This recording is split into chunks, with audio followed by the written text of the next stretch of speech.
نائب وزیر اعظم اسحاق ڈار کا کہنا ہے کہ غزہ کی تعمیر نو اور انسانی امداد وقت کی اہم ضرورت ہے۔ سلامتی کونسل کے اجلاس سے نائب وزیر اعظم اسحاق ڈار نے خطاب کرتے ہوئے کہا کہ سیز فائر جاری رکھنے کے لیے سفارتی کوششیں جاری ہیں۔ اسحاق ڈار کا کہنا تھا کہ اسرائیل سیز فائر کی مسلسل خلاف ورزی کر رہا ہے اور انہوں نے کہا کہ اسرائیلی جارحیت بین الاقوامی قوانین کی خلاف ورزی ہے۔ سیز فائر کا احترام کیا جانا چاہیے۔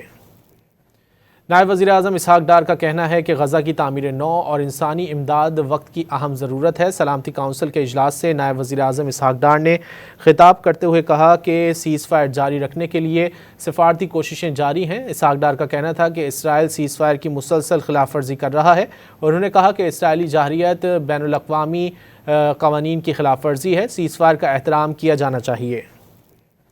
نائب وزیر اعظم اسحاق ڈار کا کہنا ہے کہ غزہ کی تعمیر نو اور انسانی امداد وقت کی اہم ضرورت ہے۔ سلامتی کونسل کے اجلاس سے نائب وزیر اعظم اسحاق ڈار نے خطاب کرتے ہوئے کہا کہ سیز فائر جاری رکھنے کے لیے سفارتی کوششیں جاری ہیں۔ اسحاق ڈار کا کہنا تھا کہ اسرائیل سیز فائر کی مسلسل خلاف ورزی کر رہا ہے اور انہوں نے کہا کہ اسرائیلی جارحیت بین الاقوامی قوانین کی خلاف ورزی ہے۔ سیز فائر کا احترام کیا جانا چاہیے۔